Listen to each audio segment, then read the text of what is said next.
Hi, it's Tony Robbins. Happy New Year. Listen, how's your new year coming out so far? I know it's early, it's January 15th, and I thought I'd send you out this little video message because you know what that day means, don't you? January 15th is the cutoff. Statistics show that 95% of the people that actually made a New Year's resolution have already broken it by today. And that's if you even made a resolution. Now, if you're the exception to that, I'm thrilled for you, and I support you, and I say keep rocking it. But if you've missed, maybe I could drop you a quick little message or two here that can help you not only recover, but get way beyond just making some New Year's resolution and make some real lasting change in your life. I mean, think about it. Most people don't even make a resolution anymore. Why? Because they've made them from years and years and years, and they know they're not going to follow through. So after a while, who wants to disappoint yourself? Who wants to be upset with yourself? Why even bother to set a new standard for this year? You know it's going to be the same as last year. If you're the kind of person watching this right now and you've actually opened this email and you haven't shut me off already, then obviously that's not you. So the question is, what is it that makes us even want to make a resolution? I mean, it's an interesting question. Why is it at the beginning of a year we have this tradition, but it goes beyond tradition. It's something inside of us that makes us want to make things better. And I think part of it is the calendar gives us this idea that we could have a fresh start, that we could start from fresh and have this great victory. And it's really, the calendar itself is quite arbitrary. It's wonderful to use it, but if you didn't use it effectively, let's use the calendar to serve you today. Let's just see, what does it really take to make this thing happen? Because there's no denying that inside of you, the only thing that's going to make you happy in the year ahead and the decades ahead is going to be having you have an experience where on a regular basis, you feel like your life is making progress. If there's one thing I teach, and I want to remind you of it, it's really simple. Getting things is not going to make you happy. That's good news in a tough economy. It's a good reminder. It doesn't matter what you get. Doesn't matter whether it be money or opportunity. All those things might excite you for the moment. Even a relationship, as magnificent it may be, might be exciting for a while. But if you don't keep growing, that relationship isn't going to stay exciting. So the secret to real happiness is progress. Progress equals happiness. And if we can make progress on a regular basis, we feel alive. And that's why at the beginning of the year, we get this thing like, okay, I can have this fresh start. I could really do what my soul desires. I could expand. I could grow. I could improve. I could change. Or maybe better than change, I could progress. See, think about that. Progress is an aliveness to it, doesn't it? You don't have to work at changing. People say all the time now, well, I'm working on changing. Don't worry about it. You don't have to work on changing. Change is automatic. Your body's going to change whether you want it or not as the years go by. And no matter how hard you work, there's going to be some changes going on there. The economy is going to change no matter what you want it to do. The weather is going to change. Relationships are going to change. Everything in life is always changing. We don't have to work on change. Change is automatic, but progress is not. So if you want to make real progress, then you really got to look at your life in a different way. You got to say, I got to take control of this process and not just hope it's going to work out like people do who make a resolution. Because really, isn't that what they're really doing at the beginning of the year? They're saying, well, here's my resolutions for the year, and they really basically tell you their wishes. It's their wish list. It's what they hope it all comes together. And then they call it a resolution, but they don't know what a resolution is. When you resolve something, to have a resolution is to resolve it. When you've resolved, this is how it's going to be, that's when you cut off any possibility except the thing you've committed to. It's like the old adage, if you want to take the island, you burn the boats. Because when you burn those boats, there's no going back. You're going to find a way to make things work. And most people, they're stating what they hope will come together, and if it doesn't happen, then they're disappointed, but they're not too disappointed because they're not too vested. What does it take to successfully create a lasting change in your life? To not only have a New Year's resolution you follow through on, but really have a lasting change? Well, the first step for lasting change is very much like making a New Year's resolution. Fundamentally, it's the same. The first step is you got to have a vision for what it is you really, truly want. Not what you think you want or what you should have. I mean, what are most people's New Year's resolutions? I'm going to stop eating sugar. I'm going to stop smoking. I'm going to lose 10 pounds. The problem with that is it's not very inspiring for most people. It's not telling you what you're going to get. It's only what you're not going to do. And it's kind of hard to have you move forward with that. A vision is about what you're here to create. A vision that really works is one that excites you. If you say, well, my resolution, my goal, my outcome for this month, this week, this year is to lose X number of pounds, that's okay, but it's not very compelling. It has to be a compelling vision. It's got to have something that has the power to pull you, not something you have to push yourself to do. Those are two different kinds of motivation. Push requires willpower, and willpower never lasts. What will last is pull. Having something so exciting, so attractive, something you desire so much that you have a hard time going to sleep at night and you get so up early in the morning to rock it and take it to the next level. That's what you're looking to create. And that isn't easy to get.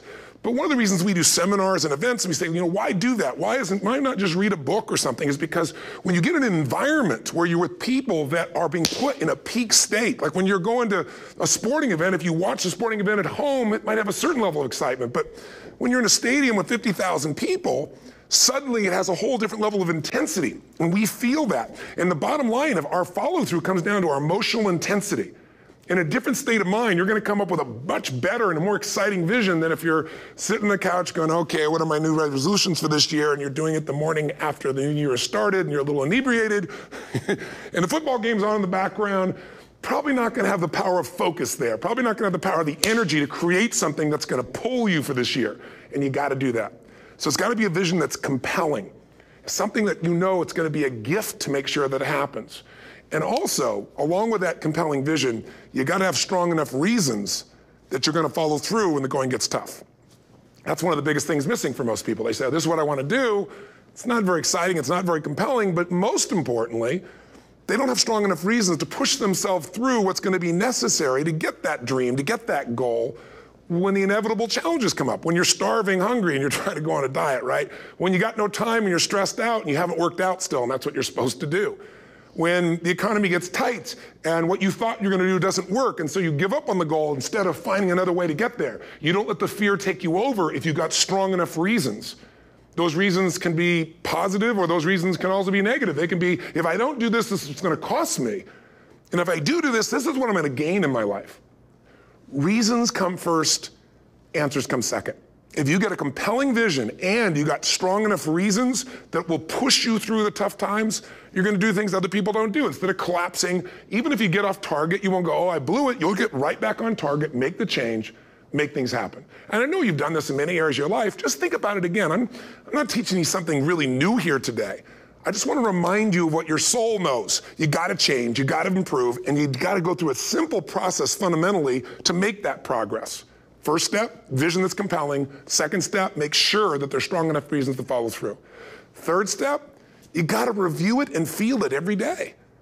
I mean, anything. Have you ever had this happen in your life? Has there been anything in your life that you've ever wanted so badly? You were so desirous of it. You had such a hunger for it that you couldn't stop thinking about it. Could have been a career move, could have been when you were a kid, a car, it could have been a relationship, it could have been anything, but you were obsessed. You wanted to make this happen. You wanted to attract this to your life. You just wanted something.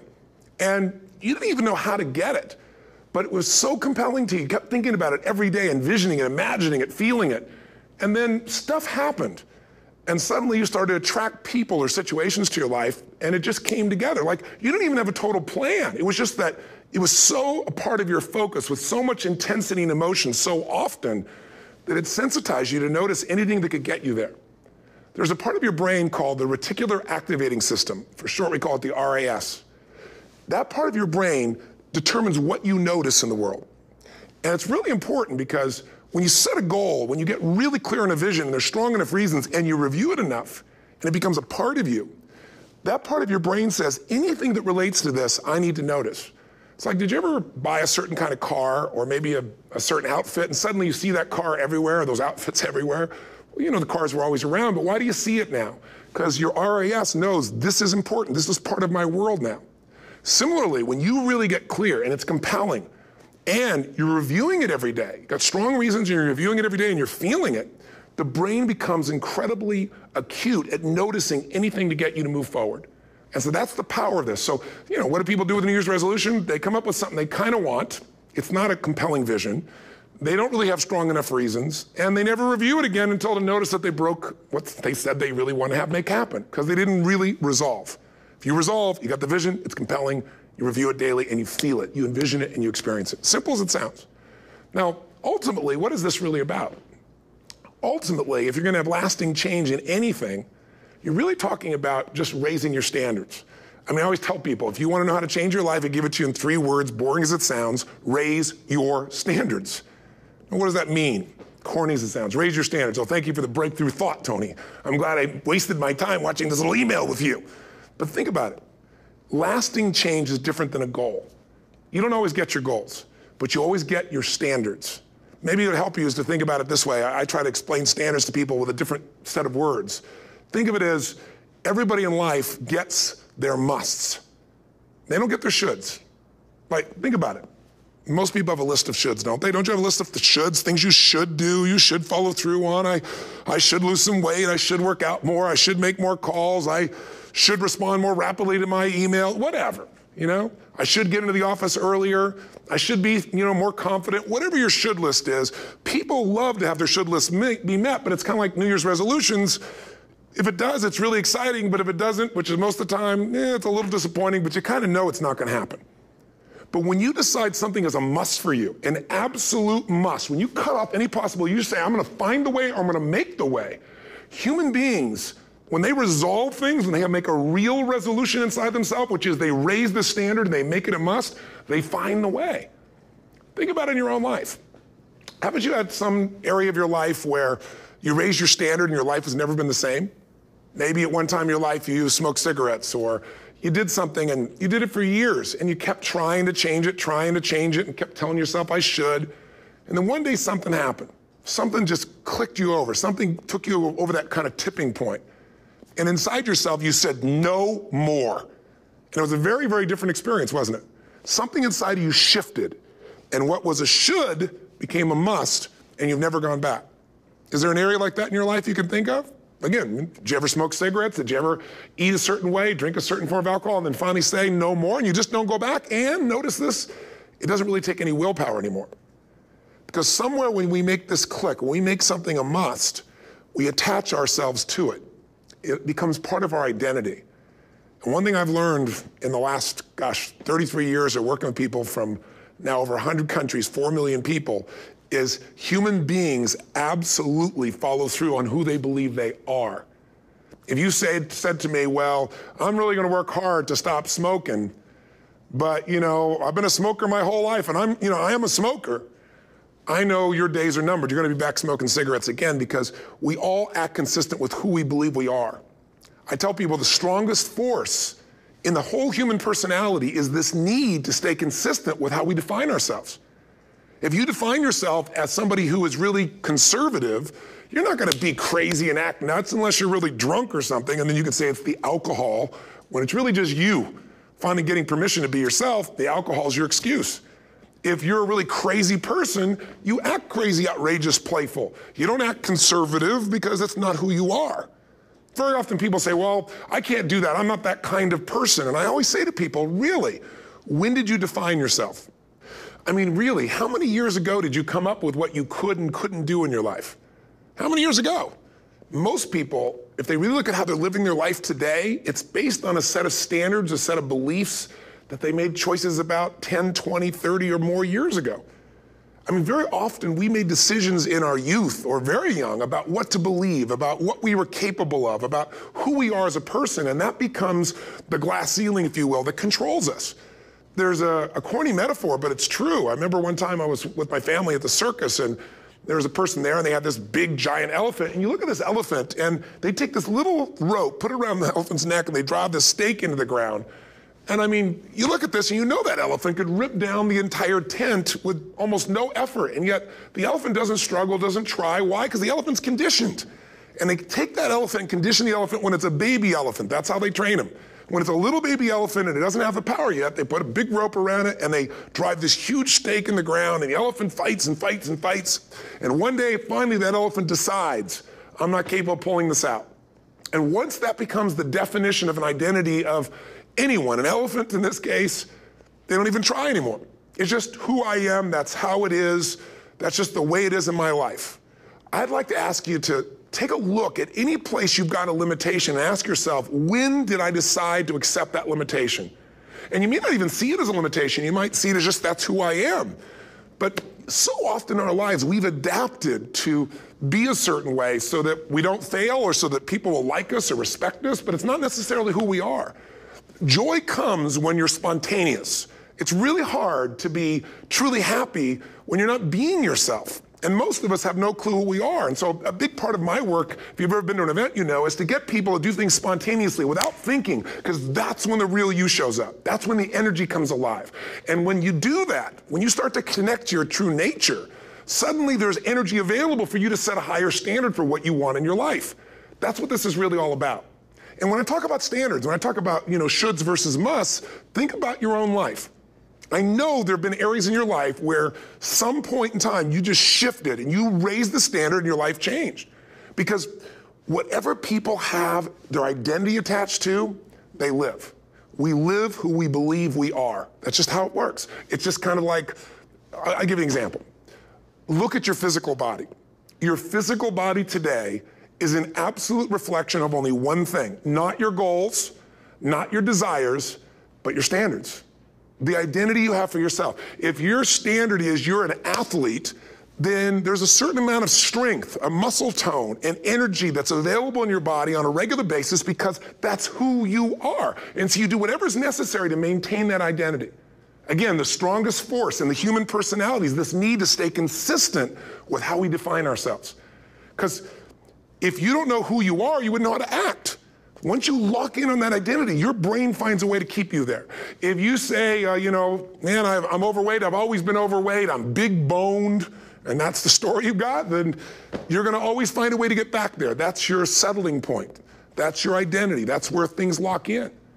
If you see somebody who's in really great shape, you ask them, do you work out? You know the answer. Yes, how often? And they'll tell you 3 times, 4 times, 5 times a week, whatever. In a seminar, I'll ask people, who here works out at least 5 days a week? And I'm stand up.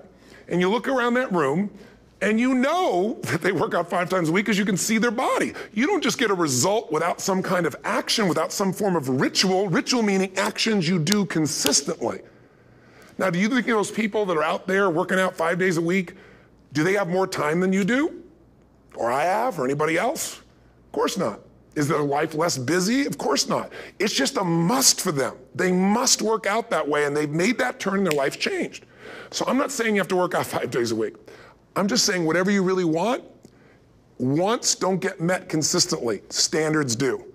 Whatever you identify, this is who I am. And so it's not so much about changing your identity as there's expanding it. Deciding that, instead of your goals to lose 10 pounds, which is not compelling, what if your vision was to get back to my fighting weight? This year, this month, this next 90 days, I'm gonna transform my body. I'm gonna take on a new challenge. I'm gonna find some technique or strategy, there's a million of them, that can reframe myself where I want to feel younger, stronger, more vibrant than ever before. Here's my reasons, because I want the energy to really make my life work. Because it's tough out there, and I want to be stronger than I've ever been before. I want to go in front of the mirror, and if I'm naked, not, want to laugh. I want to look there and take a good look and go, yeah, I'm proud of whatever I see there. Whatever it takes, something's gonna make you laugh, smile, something that's gonna tease yourself, but something's gonna move you to another level. If you identify yourself in a new way and you own that every day, and that becomes the standard of how you live, you'll find the way to make that standard real. Money's the same way. Think about it, it doesn't matter what's happening, quote unquote, in the marketplace. People that make money find a way to make money no matter what, don't they?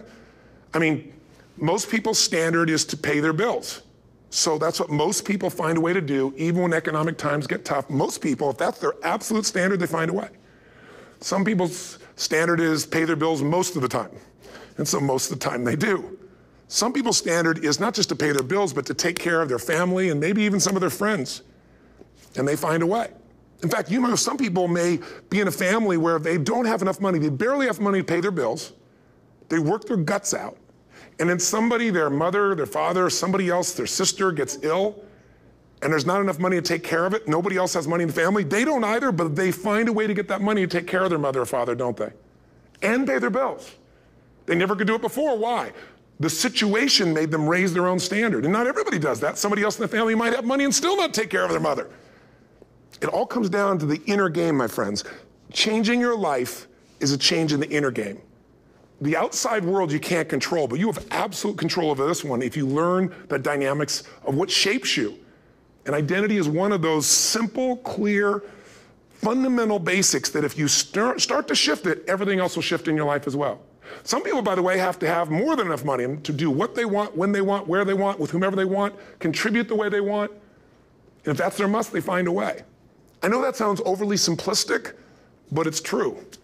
You know, somebody once said you could take all the money in the world out of the hands of everybody, out of all the wealthy people in the world who are really successful, give it to other people. It wouldn't take too long, those people would have it back in their hands. It's not because they're manipulative, it's because they have a standard. Some are manipulative, don't get me wrong, but they've got a standard of what they're gonna find a way to make happen. I'm just simply saying to you, take those 3 magic words and live them. Raise your standard. And if you really wanna do it, then I'll tell you the most important secret. Have you ever done this? Have you ever told yourself you're raising your standard? Okay, I'm gonna go make this happen. I'm gonna go make this much money. I'm gonna transform my kids. I'm gonna create the ultimate relationship in my life. I'm gonna transform my body, whatever it is. And then you don't have strong enough reasons and you don't use it. You don't follow through. It's because you didn't back up your standards with what makes those standards real, and that's rituals. Rituals are where the power is. Whenever we do our Robbins results coaching, and we say Robbins equals results, the way we get results with people, it's the same way if you listen to my Ultimate Edge program, or back in the old days, Personal Power, or if you went to one of my seminars. You know what I do is I take these huge challenges you got and we break them down into little bite-sized steps.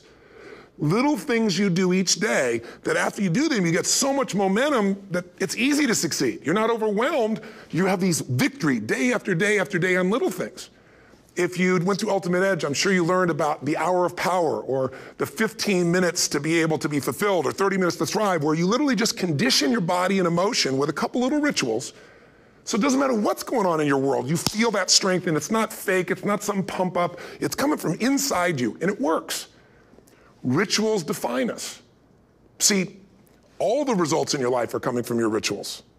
They start with a standard and then have rituals that follow it up. Like, for example, if you are where you want to be physically, you have very different rituals than if you're not where you want to be physically. If you're overweight, you and I both know you got a different ritual than if you're physically fit.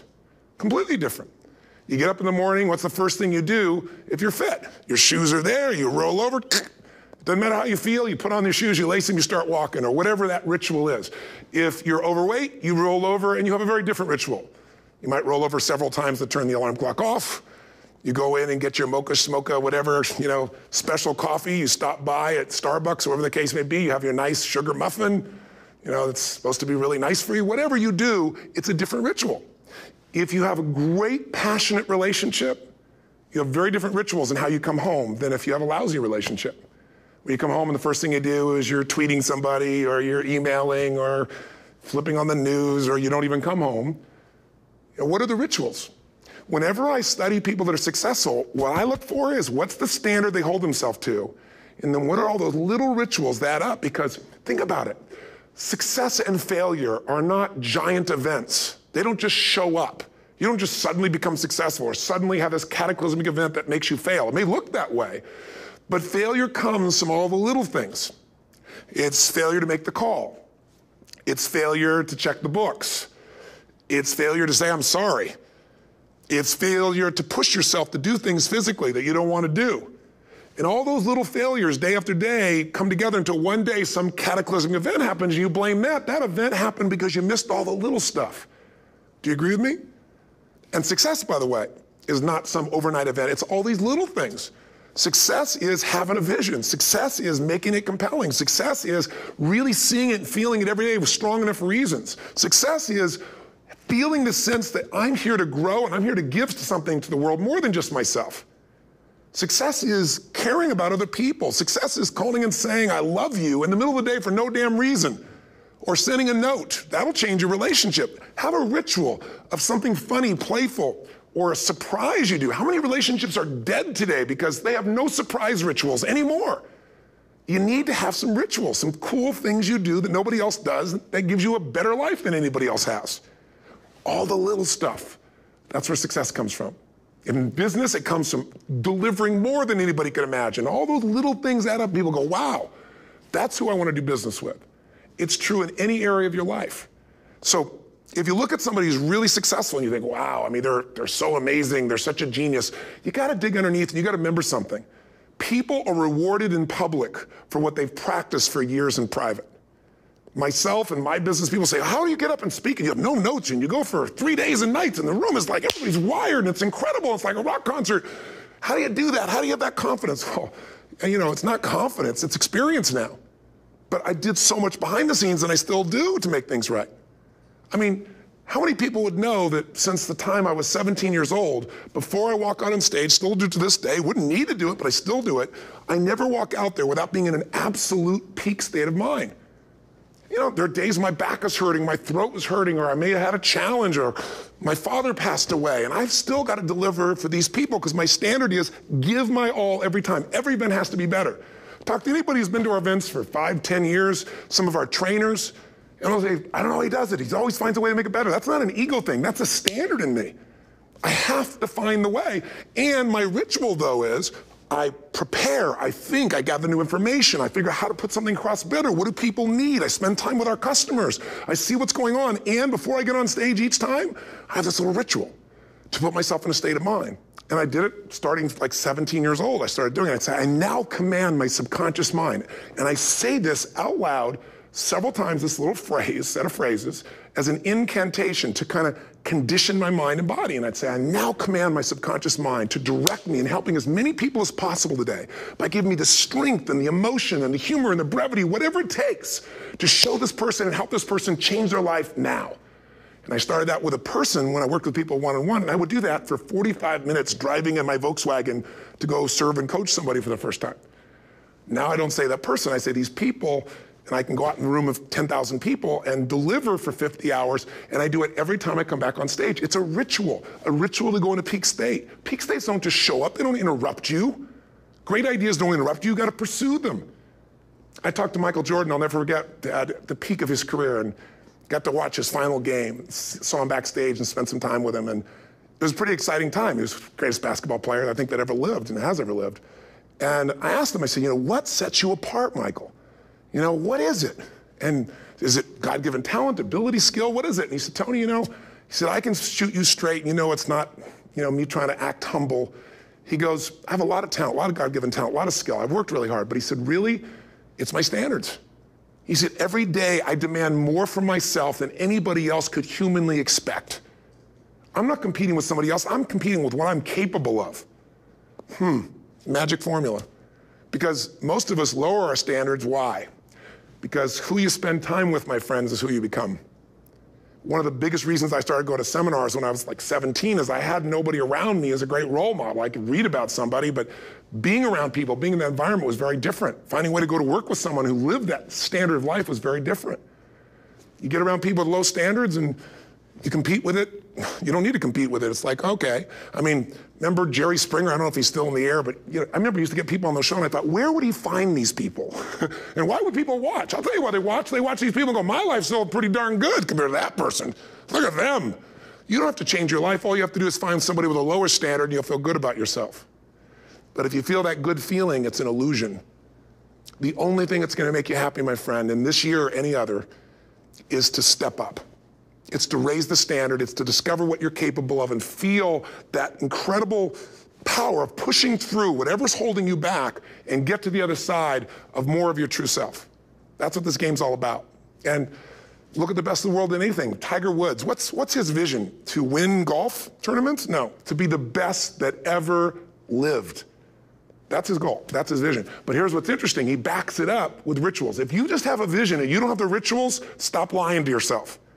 His rituals are, he started doing things nobody did before. He went and started lifting weights. Golfers lifting weights? No way. He went out and he changed his swing when he was the best in the world because he realized in order to be the best that ever lived, he's gonna have to change his swing. If you know anything about golf, you don't change your swing when you're the best. And he went and retrained himself because he has different rituals than other golfers. Now many people are modeling his rituals to get better. It's amazing. You look at somebody like Michael Phelps, the 2008 swimmer, won 7, only 2 people, I think, in history, if I remember correctly, that have gotten 7 gold medals in one session. And here's a guy, he's got number 6 under his belt, and he's exhausted, and he's going in for that final swim. I'm sure you remember. And how does the guy win? By 1/100th of a second. Do you think that was some massive skill that got him over the top? Or was it a standard that says, this is who I am? I am the champion, and no one is taking this from me. And somehow in those final milliseconds, 1/100th of a second, he pushed himself just beyond his competitor. But you know about Michael Phelps? What allowed him to be able to push beyond that moment is his rituals. Go study the guy. Most people who swim have these unbelievable workouts. He does 2 and 3 of those workout sessions a day. All the other swimmers in the beginning thought he was insane. You're gonna overtrain, you can't do that, it's not physically possible. But he had a standard and the rituals to back it up. So here's my final message to you, because I've gotten carried away. I thought I was gonna send you like a 5-minute message, but as you can see, there's no script here. It's just me going a little crazy with you, but I wanna really see you get what you want this year. Don't let this year be like last. And if last year was great, still don't let it be that way. Raise the standard. If your life is perfect and extraordinary, you darn well know you're not gonna be happy unless you keep making it better. That's what makes us feel alive. It's not what we get that makes us happy. It's who we become and what we're able to give because we become more. That sense of contribution is what creates the deepest meaning. So here's my assignment for you if you want one. If you want to go from conversation to some action, here's a simple thing to do. What's an area of your life right now that you really want to improve? What's an area that's important to improve? If your body's great, how about your career? If career's great, how about your relationships? Intimate one especially, or your kids, or your relationship with your creator, your spiritual side of your life. Or is it your finances? Figure an area that really matters. Decide on that area. Number one, write down what your life is like in that area right now as specifically as possible. So you might say, well, I'm 13.5 pounds overweight, whatever the weight is, whatever the situation is, or my body fat's like this, or I wake up exhausted in the morning, and you write the truth of where you are right now. So you're real clear. Or I'm not in a relationship. I say I want a relationship, but I'm not in one, and I don't seem to find them. All the good ones seem to be gone is my belief. And I really do want one, but I don't have it. Whatever your definition. Or I'm in a relationship, and God, I wish I wasn't in a relationship. I'm planning my escape, wherever you are. Or I have a wonderful relationship, we love each other, but there just isn't enough passion. Just write the truth of where you are. The area you want to change, but write how it is. And then the second step is, and this is where you got to be really honest with yourself. What are the rituals that have put me there? Because whatever results you're getting, even if you don't like the results, there's some rituals that are keeping you in that place. There's some rituals of what you eat or don't eat, how you move or don't move, how you sleep or don't sleep. There's some rituals in the lack of variety or spice or energy or focus in an area. There's something you're doing, and it's usually not one thing, it's a bunch of little things that you kind of do consistently whenever you think about getting in a relationship, whenever you think about working out, whenever you think about money. You get yourself in a state of overwhelm. You start thinking about all the things you can't control. Just write down all the rituals you have, and then here's the third step. What do you want? What's your vision? And be really specific. I want to be my fighting weight. I want to be the strongest I've ever felt. I'm going to turn whatever it is, be specific. And then, last step, number 4, what are the rituals that'll get you there? What would you need to do differently each morning if you're going to be that kind of energy, that kind of strength? How often would you work out? What days would you work out? What time? A ritual is something you do consistently, usually at a specific time, so it becomes automatic. Let me tell you something. Willpower doesn't last, but rituals can last a lifetime. I bet you have some rituals in your life right now you've been doing for years, even though some of them don't serve you. I'm just saying, wake yourself up. If you want a new year and a new life, you don't need to start on January 1st. Start today. Start with this little video. And just begin to see what happens and see how easy it is to just do a few little rituals. Don't do them all, just do 2 or 3 new things. And you know what happens? You'll get momentum. Because once you discipline yourself in one area of your life, you feel yourself doing it in other areas as well. And I always say something that my original teacher taught me. I always remind people, there's always 2 pains in life. There's the pain of discipline, or there's the pain of regret. And discipline weighs ounces, as my friend Jim Rohn taught me. Regret weighs tons. You don't want to have regret. So right now, what do you want to change? What's it really like? What are the rituals that got you there? That'll take a little homework. If you're not sure, ask the people around you. They'll tell you what your rituals are. What do I really want in depth? What are the rituals that'll get me there? And then get yourself to start a few of those actions and lock them in place. If I can help you in any way, we're here as a company to support you. Come have an event with us. Come to Unleash the Power Within or Mastery University, or get a coach. You can get a free coaching session if you call our company and click on something on this. We'll probably have something on it, or get a product. Or don't do anything with us, but do something with somebody, starting with you. If you make the changes in yourself, you're going to be proud this year, and no amount of money or accolades from other people can mirror the feeling of being proud of knowing you've taken back control of your life, or you've taken a great life to another level. Because once you do that, you have something you can give other people, whether it be your kids or your friends or your family. And ultimately, that's what life's about. So thanks for listening. I don't know how long I went here, but I hope this has been helpful for you. I just thought it's a new year, and I want people to be able to truly create a new life. And until I see you again, hopefully soon, or gets a chance to meet you, live strong and live with passion. And of course, God bless to you. Happy New Year.